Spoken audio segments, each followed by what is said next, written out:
Reconciliación después del shunning. Familias restauradas después de años de silencio total. Amor que sobrevive al rechazo doctrinal. 8 años sin que una madre hable a su hijo, hasta que un accidente la pone frente a la realidad de que puede perderlo para siempre. 7 años de matrimonio destruido porque uno salió de la secta y el otro se quedó, hasta que el amor católico demuestra ser más fuerte que la división. 16 años de padre e hijo sin hablarse, hasta que el cáncer terminal rompe el silencio y abre una puerta que parecía cerrada para siempre. 3 historias de pérdida. 3 historias de perdón radical. 3 historias que prueban que nunca es demasiado tarde para reconciliar.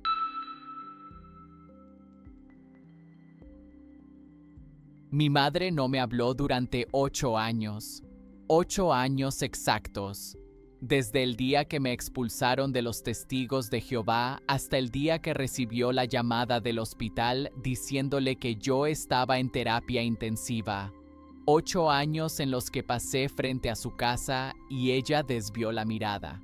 8 años en los que la vi en el supermercado y ella se fue por otro pasillo. 8 años en los que le mandé mensajes de cumpleaños que nunca respondió. Shunning. Así lo llaman los testigos. Exclusión total.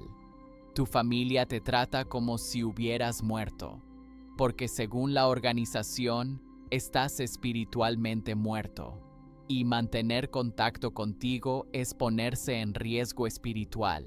Me expulsaron en el 2013, a los 31 años, por apostasía, que es la palabra que usan cuando empiezas a hacer preguntas que no tienen respuestas convenientes. Cuando investigas la historia de la organización y descubres las profecías fallidas de 1914, 1925, 1975, cuando lees sobre los 1000 casos de abuso infantil encubiertos en Australia, cuando te das cuenta de que todo lo que te enseñaron desde niño está construido sobre mentiras. Salí, no por rebeldía, por honestidad, porque no podía seguir viviendo una mentira. Mi padre había fallecido 2 años antes, así que solo quedaba mi madre, Elena Vega, 63 años, testigo de Jehová desde los 25, pionera regular durante décadas, mujer de fe inquebrantable. Cuando los ancianos me expulsaron y aplicaron el shunning, mi madre cumplió, al pie de la letra, como siempre había cumplido con todo lo que la organización pedía. La última conversación que tuvimos fue brutal en su simplicidad. Mamá, sigo siendo tu hijo. Ya no. Elegiste el mundo. Elegiste a Satanás. Y yo no puedo tener comunión con eso. Elegí la verdad. La verdad está en la organización de Jehová, y tú la abandonaste. No vuelvas a buscarme hasta que te arrepientas. Y no volví a buscarla. No porque no quisiera, porque sabía que era inútil. Mientras ella estuviera en la organización, yo estaba muerto para ella. Los primeros años fueron devastadores. Me mudé a otro estado. Empecé de cero. Trabajo, amistades, vida, todo reconstruido desde las ruinas. Encontré la Iglesia Católica en el 2014, un año después de salir. Al principio por curiosidad, luego por necesidad, luego por convicción. Me bauticé católico en el 2015 y por primera vez en mi vida experimenté una fe que no controlaba, que no amenazaba, que no expulsaba a quien cuestionaba. Rehice mi vida. Conocí a Laura en el 2016. Nos casamos en el 2017. Tuvimos a Santiago en el 2018. Una familia completa, una vida buena. Pero siempre había un vacío. El vacío del tamaño de mi madre. Intenté contactarla varias veces a lo largo de esos 8 años. Le mandaba fotos de Santiago por mensaje. Nunca respondía. Le mandaba cartas en Navidad contándole cómo estábamos. Nunca contestaba. Pero nunca dejé de intentar. Porque el catolicismo me había enseñado algo que los testigos nunca enseñaron. Perdón. Amor incondicional. Seguir amando aunque no te amen de vuelta. El 3 de marzo del 2021 estaba manejando a mi trabajo. Un conductor se pasó el alto. Chocó directo contra mi lado del auto. No recuerdo nada después del impacto. Me desperté 3 días después en el hospital.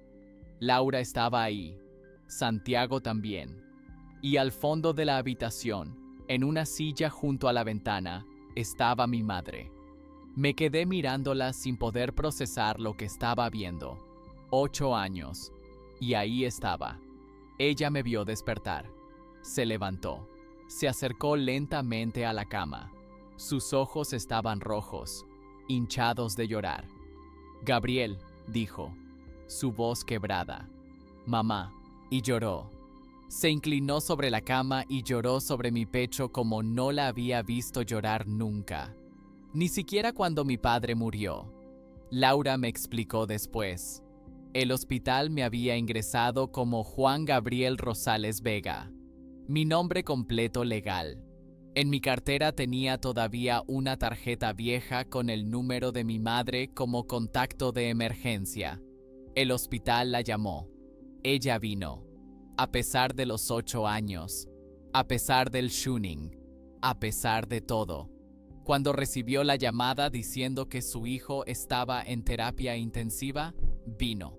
Pasé 2 semanas en el hospital recuperándome. Mi madre vino todos los días. Al principio no hablábamos mucho, solo estaba ahí, sentada, observando. Pero un día, cuando Laura había salido con Santiago a comprar algo, mi madre finalmente habló. «Pensé que te había perdido», dijo.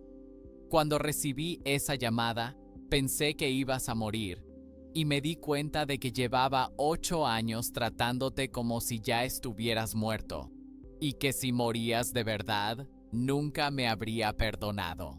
«Mamá, no», me interrumpió. «Déjame terminar. 8 años, Gabriel. 8 años en los que no te hablé, en los que no conocí a tu esposa, en los que no conocí a mi nieto. 8 años desperdiciados porque una organización me dijo que tenía que elegir entre ellos y mi hijo, y yo elegí a ellos. Lo sé, mamá, pero estos días, viniendo aquí todos los días, viendo a Laura cuidarte, viendo cómo te ama, viendo a Santiago preguntando por su papá, me di cuenta de algo». «¿De qué?» «Que tú encontraste algo real, una familia real, una fe real, y yo he estado sola durante 8 años rodeada de gente en el salón del reino que me saluda pero que no me conoce realmente, que estaría conmigo mientras yo cumpla las reglas pero que me abandonaría en un segundo si dejara de hacerlo». No dije nada, solo la escuché. «Laura me habló ayer», continuó. «Me dijo que eres católico, que te bautizaste hace 6 años. Me mostró fotos de tu bautismo, de tu boda en la iglesia, del bautismo de Santiago». Mi corazón latía fuerte. No sabía a dónde iba esto. Y me dijo algo que no puedo sacar de mi mente. Me dijo, Gabriel nunca dejó de intentar contactarla. Cada Navidad, cada cumpleaños suyo, cada Día de las Madres. Siempre le mandaba algo aunque usted nunca respondiera. Porque su fe le enseñó a seguir amando aunque no lo amen de vuelta. Se limpió las lágrimas. Los testigos me enseñaron a cortar a mi propio hijo por 8 años. Pero tu fe te enseñó a seguir buscándome a pesar del rechazo. ¿Qué dice eso sobre cuál es la verdad real? Mamá, no tienes que... Quiero conocer tu fe, me dijo. Quiero entender qué encontraste que te dio la fuerza para perdonarme después de 8 años de rechazo. Porque esa no es fuerza humana. Eso viene de algo más grande. Salí del hospital 3 semanas después. Mi madre venía a visitarnos cada semana. Conoció a Laura realmente. Jugaba con Santiago. Y lentamente, muy lentamente, empezó a hacer preguntas sobre el catolicismo. No la presioné. Solo respondí a lo que preguntaba. Le presté libros cuando los pidió. La invité a misa cuando mostró curiosidad. Y 6 meses después del accidente, en septiembre del 2021, mi madre dejó de asistir al Salón del Reino. No fue dramático. No fue expulsión. Simplemente dejó de ir. Y cuando los ancianos la llamaron, les dijo: «Pasé 8 años rechazando a mi hijo porque ustedes me dijeron que tenía que hacerlo, y casi lo pierdo para siempre. No voy a desperdiciar el tiempo que me queda con él por cumplir reglas de una organización que valora la obediencia más que el amor». La expulsaron formalmente en octubre del 2021.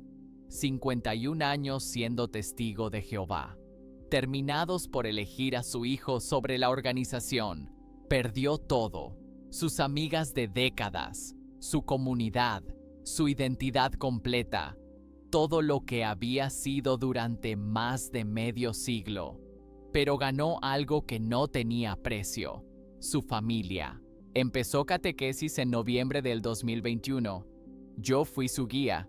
Laura la acompañaba. Santiago se sentaba en su regazo durante las sesiones. Se bautizó católica el Sábado Santo del 2022, a los 70 años, en la misma parroquia donde yo me había bautizado 7 años antes. Cuando el agua cayó sobre su frente, lloré. Laura lloró. Hasta Santiago, con 4 años, preguntó: ¿por qué todos lloran? Porque era el final de 8 años de muerte y el inicio de vida real. Hoy mi madre tiene 73 años. Viene a nuestra casa 2 veces por semana. Cuida a Santiago cuando Laura y yo trabajamos. Va a misa con nosotros los domingos. Reza el rosario todas las noches. Y cada vez que la veo sonreír, cada vez que la escucho reír con Santiago, cada vez que me abraza sin reservas, pienso en esos 8 años perdidos. Y en lugar de amargura, siento gratitud, porque esos 8 años fueron el precio que tuvimos que pagar para llegar aquí, a una reconciliación que no habría sido posible sin la gracia de Dios, sin un accidente que nos puso frente a frente con la realidad de que la vida es corta, sin una fe que me enseñó a seguir amando aunque no me amaran de vuelta. Los testigos nos robaron 8 años, pero Dios nos devolvió el resto de nuestras vidas, juntos, como familia, como debió ser siempre. Mi nombre es Gabriel Esteban Rosales Vega. Tengo 39 años y estoy agradecido de haberme convertido al catolicismo. No solo porque me salvó a mí, sino porque eventualmente salvó a mi madre también.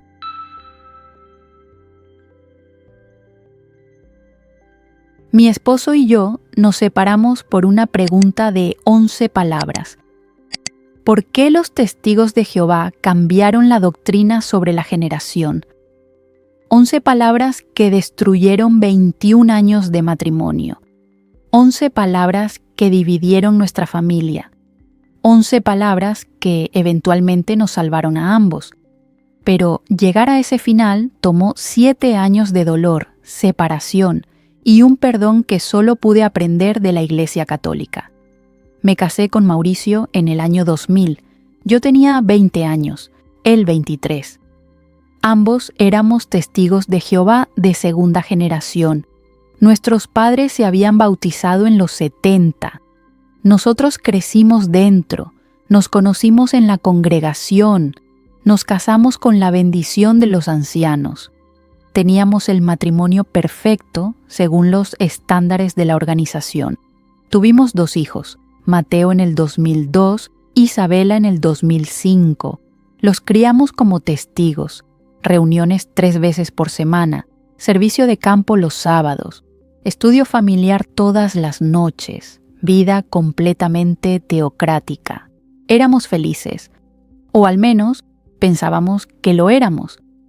Felices dentro de los parámetros de lo que la organización definía como felicidad.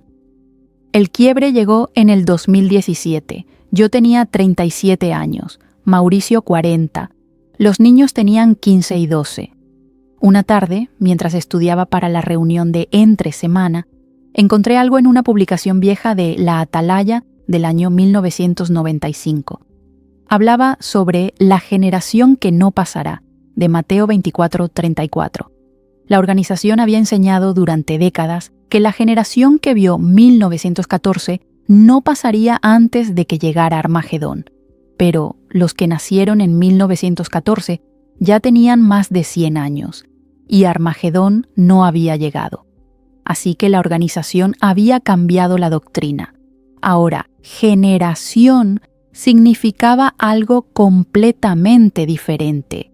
Ese cambio me inquietó, porque si una doctrina tan central podía cambiar, ¿qué más había cambiado? ¿Qué más cambiaría en el futuro? Empecé a investigar, en secreto al principio, porque investigar fuentes apóstatas era prohibido, pero necesitaba entender. Lo que encontré me destruyó. Profecías fallidas, doctrinas cambiadas docenas de veces, encubrimiento sistemático de abuso infantil, control mental documentado. Todo estaba ahí, accesible, verificable, y llegué a una conclusión inevitable. Todo había sido mentira. Le dije a Mauricio en noviembre del 2017, una noche después de acostar a los niños. Necesito hablarte de algo. He estado investigando la organización y he encontrado cosas que no puedo ignorar. Él me miró con una expresión que nunca olvidaré. No era enojo, era terror. Carolina, no me digas que has estado leyendo material apóstata. Mauricio, necesitas leer esto, necesitas ver. No, me interrumpió. No voy a leer nada de eso. Es veneno espiritual. Es Satanás tratando de destruir tu fe. No es Satanás. Es historia verificable. Es documentación de la propia organización mostrando cómo han cambiado doctrinas una y otra vez. Pasamos 3 horas discutiendo esa noche. No peleando, discutiendo, con argumentos, con lágrimas, con desesperación de ambos lados. Él no quería escuchar, yo no podía dejar de hablar. Los meses siguientes fueron de tensión creciente. Yo dejé de ir a las reuniones. Mauricio seguía yendo fielmente. Los niños estaban confundidos. Mamá ya no va al Salón del Reino. Papá sí. ¿Por qué? En marzo del 2018, los ancianos me citaron a una reunión judicial. Mauricio me suplicó que fuera, que me arrepintiera, que dijera que había sido debilidad temporal. No fui. Y me expulsaron en ausencia, shunning automático. Todos los testigos, incluyendo mi propia familia, debían tratarme como invisible. Pero el golpe más duro no fue ese. Fue cuando Mauricio, mi esposo de 18 años, padre de mis hijos, me dijo: Carolina, no puedo seguir viviendo contigo si vas a ser apóstata. Tienes que elegir, la organización o yo. Mauricio, no puede ser esa la elección. Somos esposos, somos familia. La familia espiritual es más importante que la familia de sangre. La organización lo dice claramente. ¿Estás dispuesto a divorciarte por esto?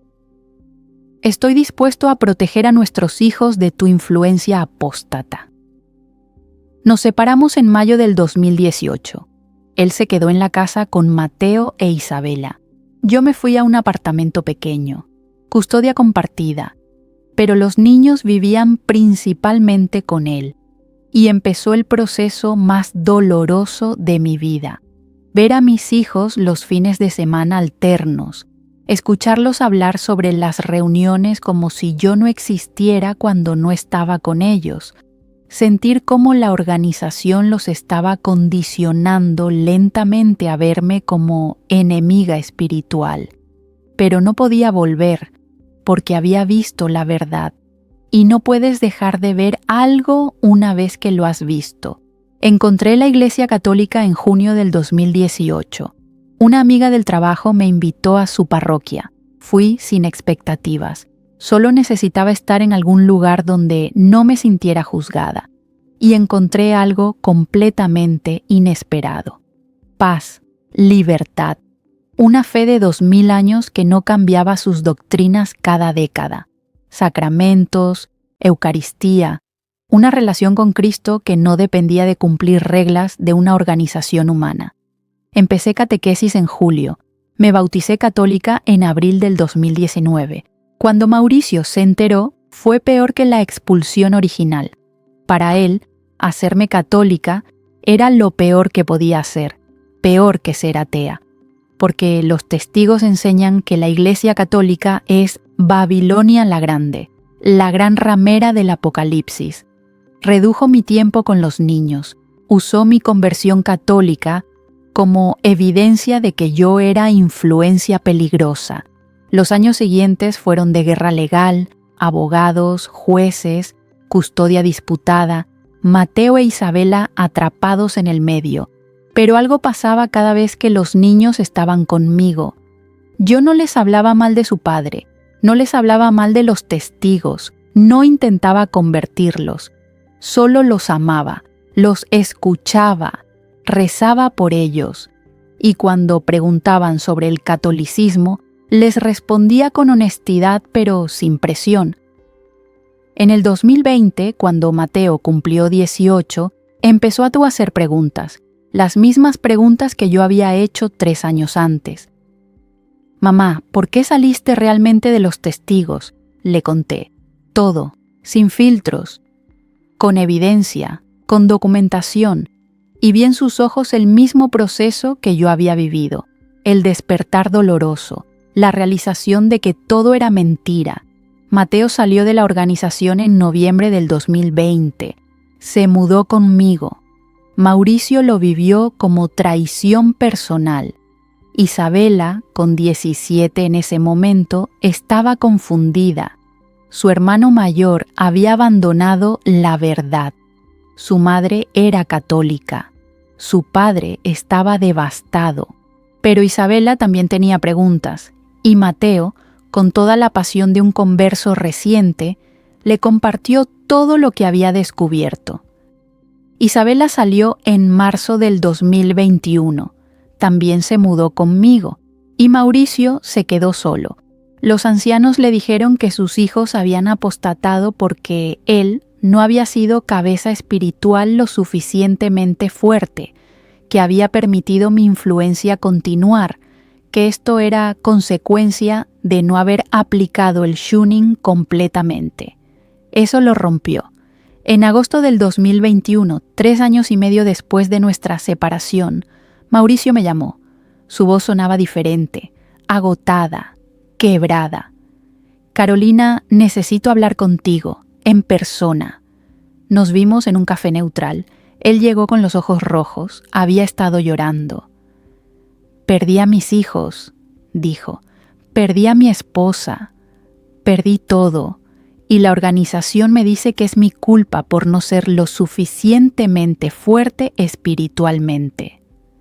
No dije nada, solo lo escuché.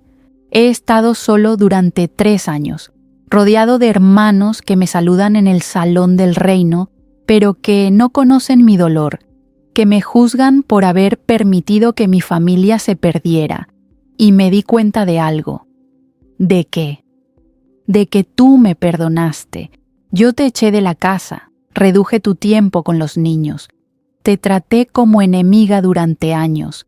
Y cuando Mateo e Isabela vinieron a vivir contigo, tú nunca los pusiste contra mí, nunca les dijiste que su padre era malo, nunca usaste tu ventaja. Son tus hijos también, Mauricio. Pero yo no te traté como mi esposa, te traté como apóstata, como enemiga durante años. Lo sé. ¿Cómo pudiste perdonarme? Y ahí estaba, la pregunta que yo misma me había hecho 1000 veces. Porque mi fe me enseñó a perdonar, no porque lo merecías, sino porque Cristo perdonó primero. Y si Él pudo perdonar todo, yo podía intentar perdonar esto. Lloró. En ese café, en público, lloró como no lo había visto llorar nunca. Quiero conocer esa fe, dijo. Quiero entender qué te dio la fuerza para amarme a pesar de todo lo que te hice. Le presté libros, respondí preguntas, no lo presioné, solo estuve disponible. Mauricio dejó de ir al Salón del Reino en octubre del 2021. Lo expulsaron en noviembre. 38 años siendo testigo, terminados por elegir investigar. Empezó catequesis en diciembre. Mateo e Isabela lo acompañaron, yo también, y lentamente, muy lentamente, nuestra familia empezó a sanar. No como antes, diferente, mejor. Mauricio se bautizó católico en abril del 2022, 4 años después de nuestra separación, y en junio del 2022 nos casamos otra vez, esta vez en la Iglesia Católica, con Mateo e Isabela como testigos, con un sacramento real, con una unión que ya no dependía de cumplir reglas de una organización, sino de amarnos como Cristo ama a la Iglesia.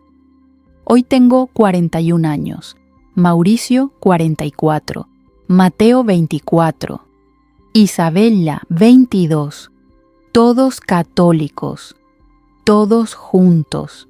Perdimos 7 años, años de dolor, de separación, de guerra, pero esos años nos enseñaron algo que nunca habríamos aprendido sin ellos, que el perdón real es posible, que el amor puede sobrevivir al odio doctrinal, que Dios puede restaurar lo que parecía irremediablemente roto. Mi nombre es Carolina Alejandra Moreno Castillo, tengo 41 años y estoy agradecida de haberme convertido al catolicismo. No solo me salvó a mí, salvó mi matrimonio y eventualmente salvó a toda mi familia.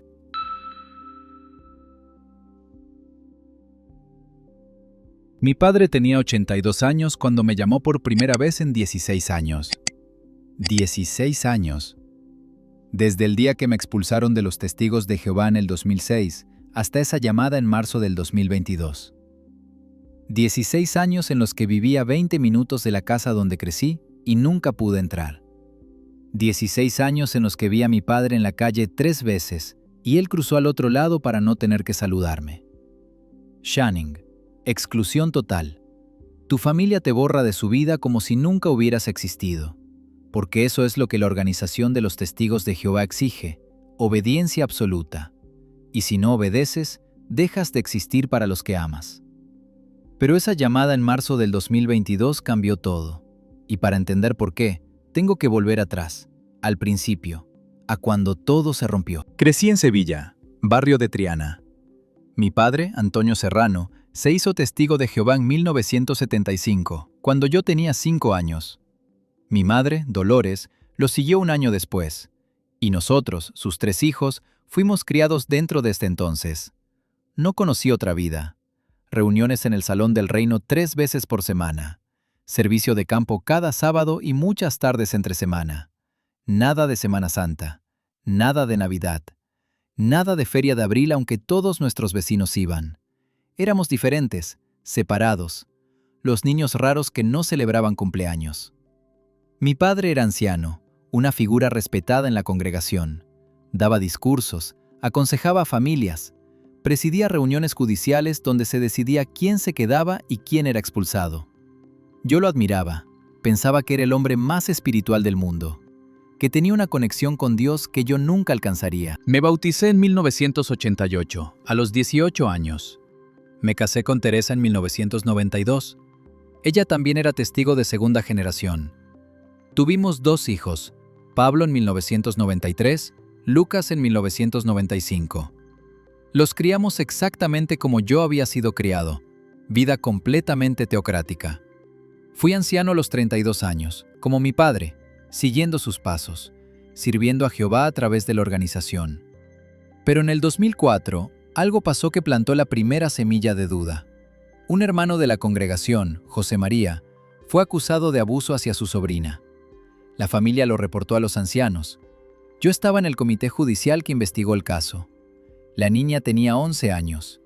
Testificó con detalles que ninguna niña de 11 años debería saber. Pero José María lo negó. Dijo que era mentira, que la niña estaba confundida. Y según las reglas de la organización, necesitábamos 2 testigos del abuso. No había 2 testigos, solo la niña. Así que el caso fue archivado. José María quedó libre. La familia fue amonestada por causar división, y se les dijo que no reportaran el caso a las autoridades porque eso traería reproches sobre el nombre de Jehová. Yo obedecí las reglas, pero algo dentro de mí se rompió ese día, porque esa niña me miró a los ojos cuando le dijimos que no podíamos hacer nada sin 2 testigos, y en sus ojos vi traición. Vio que los hombres que se suponía que la protegerían habían elegido proteger la reputación de la organización en su lugar. Empecé a investigar, en secreto, porque investigar era peligroso. Encontré que el caso de José María no era único. Había miles de casos de abuso infantil manejados de la misma manera, archivados, encubiertos, protegiendo abusadores en nombre de proteger a la organización. Y luego investigué más. Las profecías fallidas de 1914, 1925, 1975. Los cambios doctrinales constantes. La traducción del Nuevo Mundo alterada para apoyar doctrinas que no existían en los textos originales. Todo estaba ahí, documentado, verificable. Para el 2005 ya no podía seguir fingiendo. Sabía demasiado. Había visto demasiado. Le dije a Teresa en enero del 2006. Le mostré todo lo que había encontrado. Esperaba que lo viera como yo lo veía, que entendiéramos juntos que teníamos que salir. Pero Teresa reaccionó con terror. Miguel, esto es apostasía. Estás siendo engañado por Satanás. Tienes que parar antes de que sea tarde. Ya es tarde, le dije. Ya sé lo que sé. No puedo dejar de saberlo. Ella lloró durante días. Me suplicó que me arrepintiera, que fuera a los ancianos, que confesara mi debilidad espiritual. Pero no podía, porque no era debilidad, era honestidad. En marzo del 2006, Teresa me reportó a los ancianos, no por malicia, por miedo, porque la organización le había enseñado que salvar mi alma era más importante que proteger nuestro matrimonio. Me citaron a una reunión judicial, 3 ancianos, uno de ellos era mi padre, sentado frente a mí, mirándome no como padre, sino como juez, preguntándome si creía que el cuerpo gobernante era el canal de Dios. Si confiaba en la organización, si me arrepentía de haber investigado material apóstata. Le dije la verdad, que no, que ya no creía que fueran el canal exclusivo de Dios, que había encontrado evidencia de que la organización había encubierto abuso sistemáticamente, que no podía seguir siendo parte de algo así. Mi padre me miró con una expresión que nunca olvidaré. No era dolor, era decepción fría, como si yo hubiera dejado de ser su hijo y me hubiera convertido en un problema a resolver. Me expulsaron esa misma noche, marzo del 2006, a los 36 años. Teresa se quedó. Eligió la organización. Pablo y Lucas, con 13 y 11 años, se quedaron con ella. Porque eso es lo que dice la organización. La madre fiel se queda con los hijos. Perdí todo en una noche. Esposa, hijos, padre, madre, hermanos, amigos, comunidad entera, todo. Los años siguientes fueron devastadores. Conseguí ver a Pablo y Lucas en fines de semana alternos al principio, pero Teresa los condicionaba constantemente.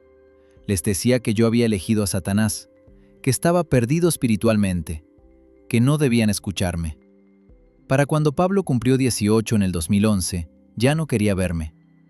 Lucas siguió viniendo hasta los 16, pero luego también se alejó. Y mi padre. Lo veía ocasionalmente en el supermercado, en la calle. Siempre desviaba la mirada, como si yo fuera invisible. 16 años viviendo en la misma ciudad que mi padre y nunca hablamos, ni una palabra.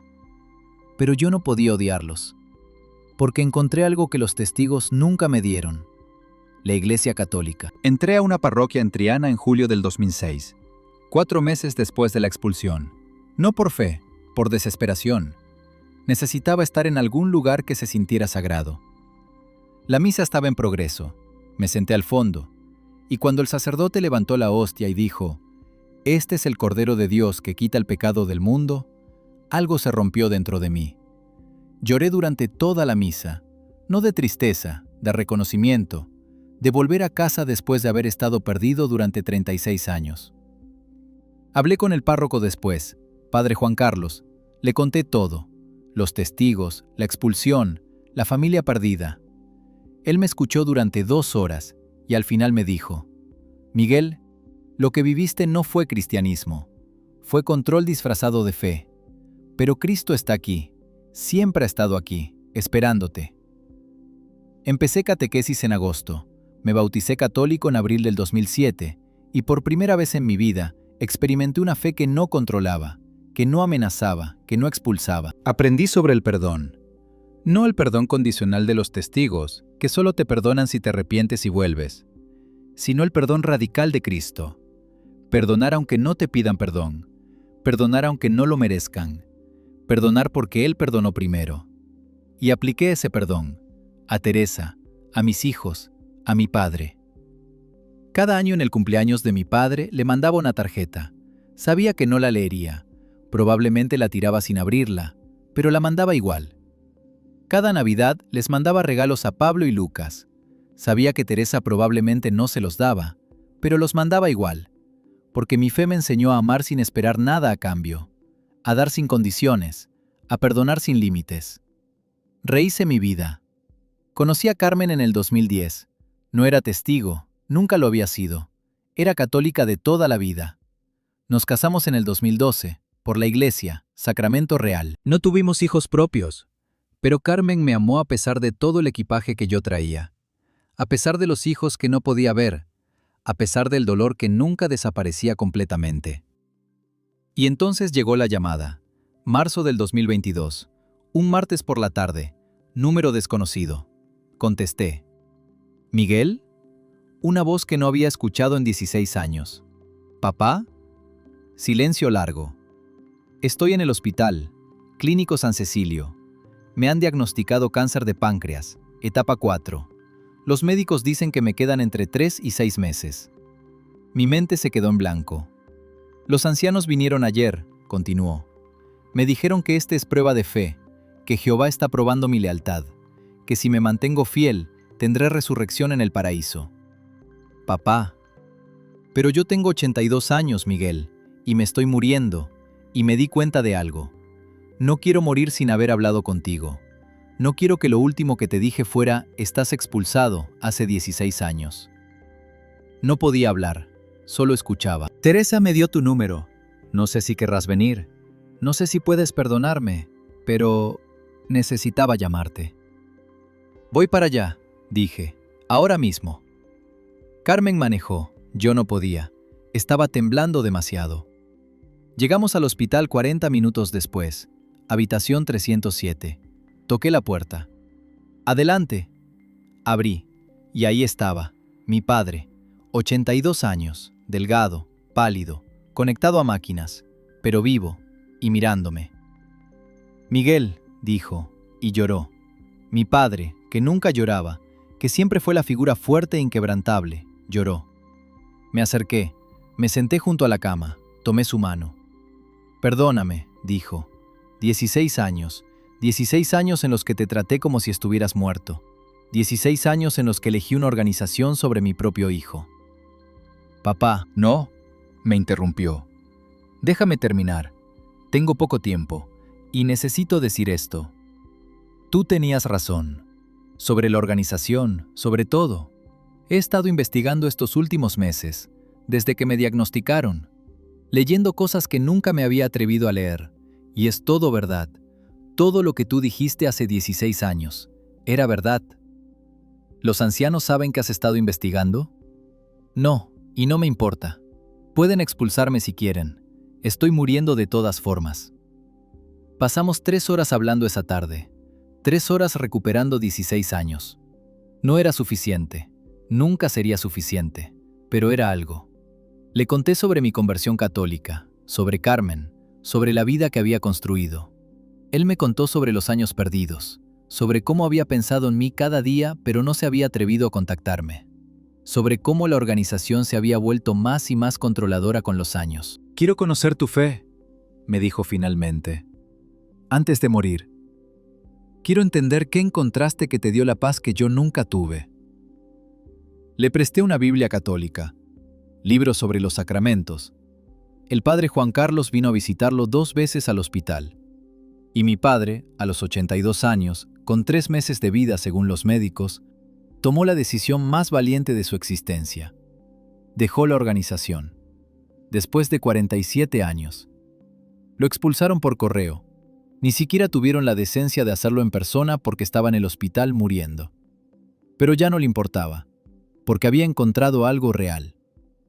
El padre Juan Carlos lo bautizó católico el 15 de mayo del 2022.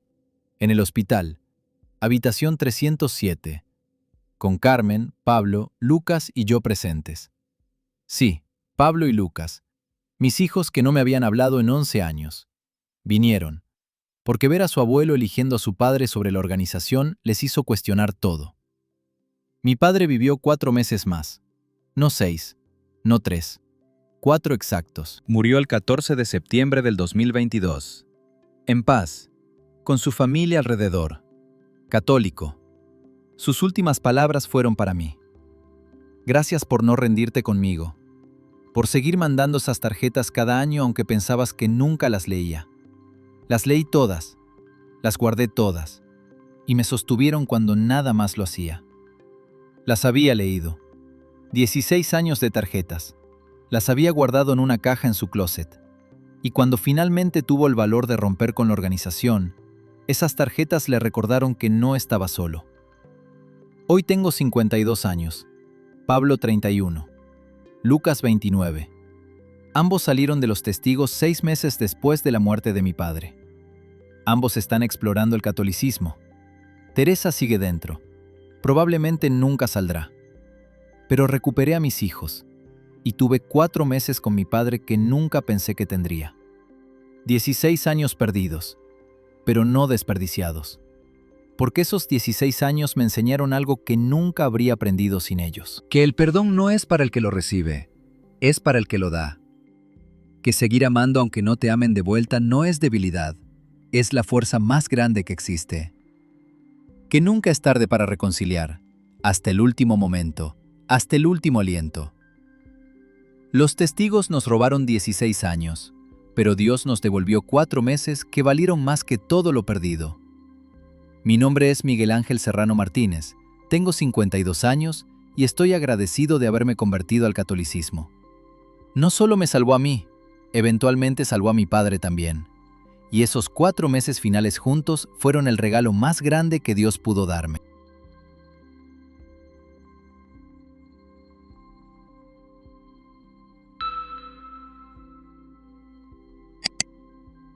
Y así, una búsqueda más llega a su puerto.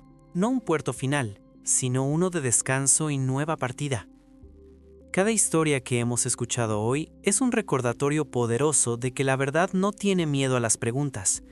Al contrario, se revela con más fuerza a quien la busca con corazón sincero, aunque el camino implique pérdidas y dificultades.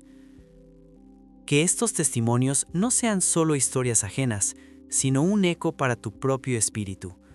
Si algo en ellas resonó contigo, tómate un momento de silencio. Quizás en esa quietud esté empezando tu propia historia. Nos vemos en el próximo testimonio. Que Dios los bendiga y la Virgen María